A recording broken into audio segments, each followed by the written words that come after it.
Les roses du Kenya, cela fait plus d'une dizaine d'années que les Européens ont succombé à leur charme sans toujours en connaître la provenance.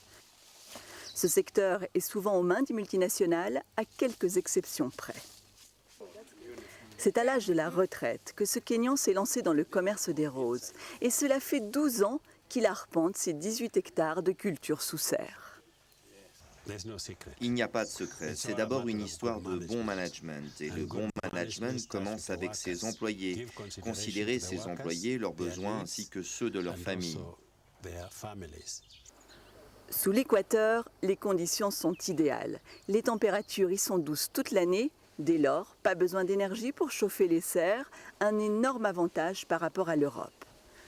De plus, la main-d'œuvre est bon marché, des femmes essentiellement.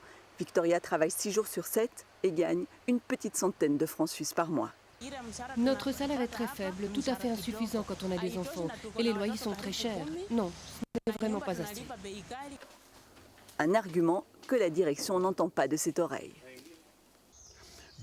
Non seulement nous les payons 20 francs suisses de plus que ce que prescrit le gouvernement, mais pour les femmes, nous leur donnons 3 mois de congé de maternité payée.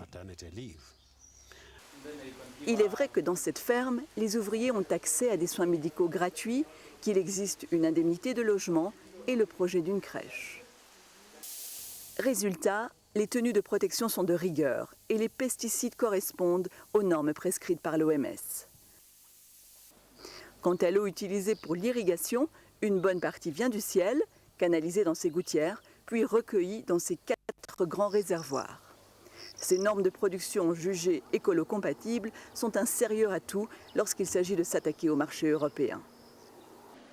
32 millions de roses sont exportés chaque année par Magana Flower. Une fois coupées, les roses commencent à mourir. Il faut donc aller très vite. Toilettage, effeuillage, triage, les roses passent de main en main. Chaque ouvrière en manipule 2500 par jour. Elles sont bottelées puis codifiées. Les cartons sont enfin scellés et déposés en chambre froide en attendant qu'un camion les transporte jusqu'à l'aéroport. 25% part à destination des Suisses qui pourront, cette année encore, dire je t'aime avec des fleurs.